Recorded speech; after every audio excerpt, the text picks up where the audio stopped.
اور کون سا ریکارڈ ناظرین چلنا ہے؟ یہ جو اسلام آباد کے 3 حلقے متنازع ہیں ان کا ریکارڈ نہیں چلے گا. ان کا ریکارڈ عدالت میں پیش کرنے کے لیے، عدالت کے ملاحظے کے لیے محفوظ رکھا جائے گا. لیکن وہ حلقے جہاں پر کوئی تنازع نہیں، جیتنے والا جیت چکا ہے، ہارنے والا اپنی شکست تسلیم کر چکا ہے، جیسے مثال کے طور پہ لاہور کا وہ حلقہ جہاں پر لطیف کھوسہ صاحب جیتے ہیں، خواجہ سعد رفیق صاحب نے اپنی ہار ایکسیپٹ کر لی ہے. کیا اس حلقے کا ریکارڈ جلانا کوئی سازش ہے؟ کوئی واردات ہے؟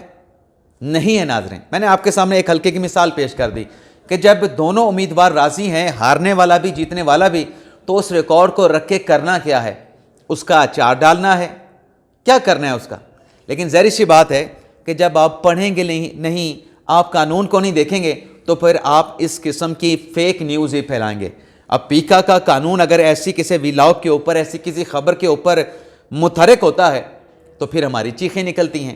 اب دوسرا ناظرین، جو یحییٰ افریدی صاحب کے خلاف ایک پروپیگنڈا یا عدلیہ کے خلاف پروپیگنڈا کیا جا رہا ہے کہ یہ جو حکومت جو ہے وہ کوٹ پیکنگ کرنے جا رہی ہے.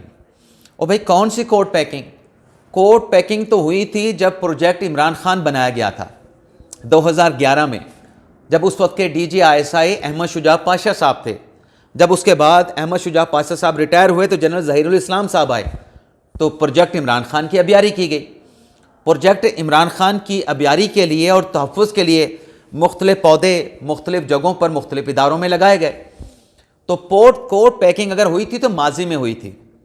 آج یہ جو لوگ بات کر رہے ہیں کہ 8 جج سپریم کورٹ میں لائے جا رہے ہیں، اتنے جج جو ہے پشاور ہائی کورٹ میں لائے جانے، کیونکہ آج سپریم کورٹ آف پاکستان میں پشاور میں نئے ایڈیشنل ججز کی تعیناتی کے حوالے سے جوڈیشل کمیشن کا اجلاس ہو رہا ہے.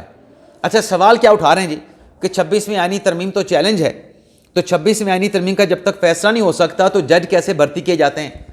وہ جناب میں ایک اور مثال آپ کے سامنے رکھ دیتا ہوں. پچھلی اسمبلی میں ڈپٹی اسپیکر قاسم سوری صاحب کا الیکشن چیلنج ہوا تھا. ٹریبونل نے ان کے خلاف فیصلہ دیا تھا. ٹریبونل کا فیصلہ جب سپریم کورٹ میں قاسم سوری صاحب لے کے آئے، ان کو حکم امتناع پہ بحال کر دیا گیا تھا 2018 کے آخر میں، دسمبر میں غالباً. تو وہ 4 سال تک جو اپنی سیٹ پہ بیٹھے رہے، سیٹ پہ بیٹھ کے جو قانون سازی کرواتے رہے، جو وہاں پہ ووٹنگ کے پروسیس میں پارٹیسپیٹ کرتے رہے، تو کیا ان کو روک دینا چاہیے تھا؟ جب تک ان کے حلقے کا الیکشن نہیں ہوتا وہ پورے فل فلج جو ہے وہ رکن اسمبلی تھے، آپ اس کو نہیں روک سکتے. تو جب تک 26ویں آئینی ترمیم موجود ہے، اگر اس ترمیم کے تحت جوڈیشل کمیشن کے اجلاس اور جوڈیشل کمیشن کے اجلاس کے ذریعے بھرتیاں ہو رہی ہیں، وہ کیسے غلط ہو سکتی ہیں؟ پھر تو قاسم سوری صاحب کا ڈپٹی اسپیکر کے طور پہ بیٹھنا، ووٹنگ کے پروسیس میں بیٹھنا اور باقی لیجسلیشن میں حصہ لینا وہ بھی غلط تھا. پھر وہ آپ کو قبول ہے، یہ آپ کو قبول نہیں. وہ کہتے ہیں نا کہ میٹھا میٹھا ہپ اور کڑوا کڑوا تھو. اب کہتے ہیں جی کہ جو 5 ججز نے لیٹر لکھا ہے، ان 5 ججز کے لیٹر میں تو الجہاد ٹرسٹ کے فیصلے کا حوالہ دے دیا گیا ہے. جج تو ٹرانسفر نہیں ہو سکتا، جج کی سینیورٹی جو ہے وہ سب سے جونیئر جج کی ہوگی. اگر اسلام آباد ہائی کورٹ میں آ جاتا ہے، ہائی کورٹ میں آنے کے بعد اس کو نیا حلف اٹھانا پڑے گا. ناظرین 5 ججز نے جو اپنے لیٹر میں کہا کہ ہائی کورٹ سے جج کو اسلام آباد ہائی کورٹ میں لانا یہ آئین کے ساتھ فراڈ ہے. اب یہ تو اسلام آباد ہائی کورٹ کے ججز کی اپنی رائے ہے اور ججز اپنی رائے دے سکتے ہیں. ججز کی رائے پہ ہم کیا کہہ سکتے ہیں؟ لیکن ناظرین 26ویں آئینی ترمیم کے بعد جو بڑی ڈیولپمنٹ ہوئی ہے نا، وہ یہ ہے کہ جتنے اس قسم کے فیصلے ہیں، اب الجہاد ٹرسٹ کیس کا فیصلہ کیا ہے؟ الجہاد کیس کا فیصلہ کیا ہے؟ میں ٹرسٹ کہہ رہا تھا، ٹرسٹ نہیں. الجہاد کیس کا فیصلہ کیا ہے؟ الجہاد کیس کا فیصلہ یہ ہے کہ ججز کی اپوائنٹمنٹ سینیورٹی کی بنیاد پہ کی جائے گی. تو سینیورٹی والا نقطہ تو ویسے ہی 26ویں آئینی ترمیم میں ختم ہو چکا ہے. نئے رولز بن چکے ہیں، نیا پروسیجر آ چکا ہے ہائی کورٹ میں اپوائنٹمنٹ کے لیے، سپریم کورٹ میں اپوائنٹمنٹ کے لیے. تو الجہاد ٹرسٹ کے کیس کا جو فیصلہ ہے، الجہاد کیس کا جو فیصلہ وہ تو متروک ہو چکا ہے. اب تو آپ نے مجوزہ طریقہ کار کے مطابق ہائی کورٹ اور سپریم کورٹ میں تعیناتیاں کرنی ہیں، چاہے ایڈیشنل ججز کی ہیں، چاہے چیف جسٹس صاحبان کی ہیں، چاہے سپریم کورٹ میں ججز کی ایلیویشن ہے. تو یہ اس قسم کی ناظرین جو باتیں کر کے ایک طرف ٹارگٹ سکندر سلطان راجہ صاحب، دوسری طرف ٹارگٹ چیف جسٹس یحییٰ افریدی صاحب، اور تیسری طرف شاید انڈائریکٹلی جو ہے وہ آرمی چیف کو ٹارگٹ کرتے ہیں کہ یہ ان کے لیے نظام بنا ہے، یہ نظام سارا انہوں نے کھڑا کیا ہے. کوٹ پیکنگ کی جا رہی ہے. قاضی فیصل کے دور میں بھی جب حکومت سپریم کورٹ کے ججز کی تعداد بڑھانے جا رہی تھی، تب بھی بڑے بڑے جو گادریوں نے، یوٹیوبر نے دعوے کیے تھے کہ حکومت یہ قانون بنائے گی، دوسرے دن جو ہے وہ سپریم کورٹ میں ججز کی تعداد میں اضافہ کر دیا جائے گا، اور جو مخصوص نشستوں والے جو ججز ہیں، مخصوص نشستوں کا فیصلہ دینے والے، وہ اقلیت میں چلے جائیں گے، نئے جج آ جائیں گے، وہ اکثریت میں آ جائیں گے، قاضی فائزی صاحب، اور مخصوص نشستوں کا فیصلہ بدل دیا جائے گا۔ یہ پروپیگنڈا کیا گیا نا، ابھی بھی ریکارڈ پہ موجود ہوگا، لیکن کیا ایسا ہوا؟ جج سپریم کورٹ میں بھرتی ہوئے، یا قاضی فائز صاحب نے مخصوص نشستوں کا فیصلہ جج بھرتی کر کے تبدیل کیا؟ اس وقت تو بڑے دعوے کیے گئے تھے۔ ناظرین، کورٹ پیکنگ ماضی میں ہوئی تھی، ماضی میں کورٹ پیکنگ ہوئی تھی پروجیکٹ عمران خان کے لیے۔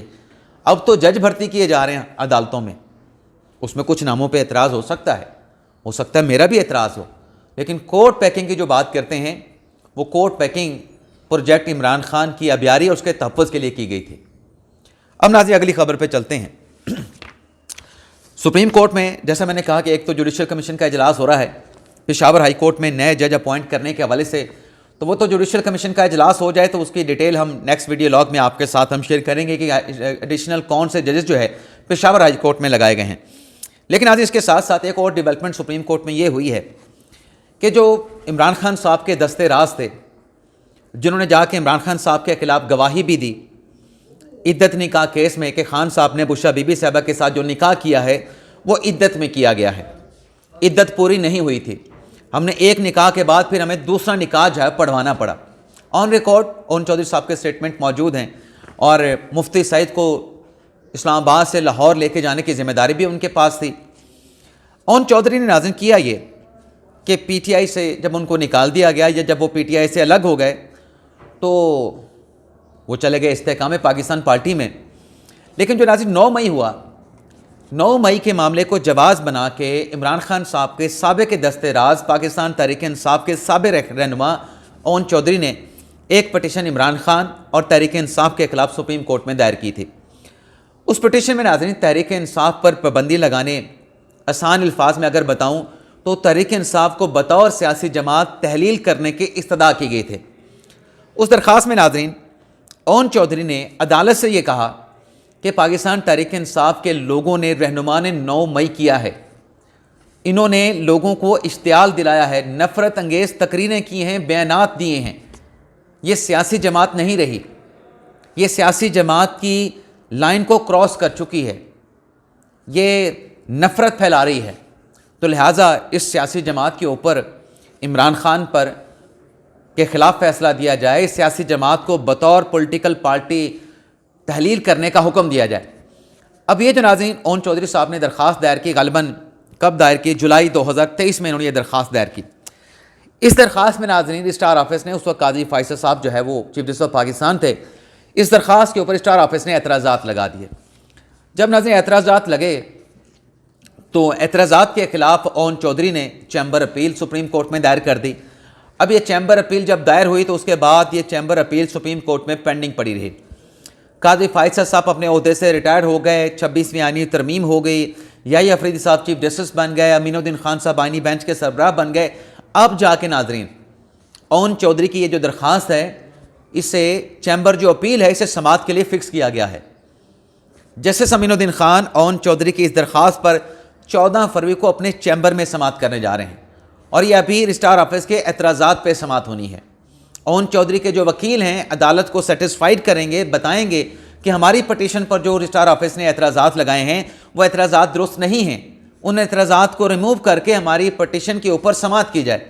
تو 4 فروری کو پتہ چلے گا کہ عدالت جو ہے، امین الدین خان صاحب جو ہیں، اس درخواست کے اوپر لگے اسٹار آفس کے اعتراضات کو ایکسیپٹ کرتے ہیں یا ان اعتراضات کو رد کر کے پٹیشن کو سماعت کے لیے مقرر کیا جاتا ہے۔ تو یہ ناظرین فیصلہ ہونا ہے 4 فروری کو۔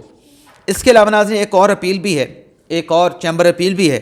غلام محی الدین نامی ایک شہری ہیں، ان کی طرف سے جو 8 فروری 2024 کا الیکشن ہے، اس الیکشن کو ناظرین چیلنج کیا گیا۔ نہ صرف 8 فروری 2024 کے الیکشن کو چیلنج کیا گیا بلکہ اس کے ساتھ جو 26ویں آئینی ترمیم ہے اس کے خلاف بھی جو ہے اپنی درخواست میں انہوں نے بات کی۔ یعنی درخواست ایک ہے، استدعائیں 2 ہیں، کہ ایک تو 8 فروری 2024 کے الیکشن میں دھاندلی ہوئی ہے، دوسرا یہ جو 26ویں آئینی ترمیم کروائی گئی ہے یہ بھی آئین کے بنیادی ڈھانچے کے منافی ہے، برخلاف ہے، متصادم ہے، تو لہٰذا الیکشن بھی اڑا دیا جائے اور 26ویں آئینی ترمیم کو بھی کالعدم قرار دے دیا جائے۔ تو یہ درخواست بھی ناظرین جو چیمبر اپیل ہے جب یہ دائر ہوئی، اس پر بھی اسٹار آفس کے اعتراضات لگے تھے اس درخواست کو بھی ناظرین جسٹس امین الدین خان صاحب نے چیمبر اپیل کو 6 فروری کو جو ہے سماعت کے لیے مقرر کیا ہے، اور جسٹس امین الدین خان صاحب جو ہیں اس درخواست پر اپنے چیمبر میں جو ہے وہ سماعت کرنے جا رہے ہیں۔ تو یہ ناظرین آج کے ولاگ کی ہماری خبریں، اور جاتے جاتے ناظرین ایک ڈیڈ لائن حکومت نے دی تھی کہ پاکستان تحریک انصاف 31 جنوری کی تحریک انصاف نے کہا تھا کہ ہم اس مذاکرات کو کنکلوڈ کریں، تو رانا صاحب نے کہا تھا 31 جنوری تک آ جائیں تو ہم ان کے ساتھ بیٹھنے کے لیے تیار ہیں، تو رانا صاحب کی وہ ڈیڈ لائن بھی گزر چکی ہے۔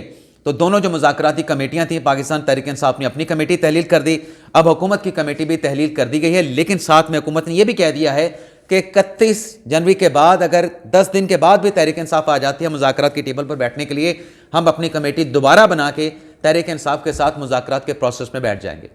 اجازت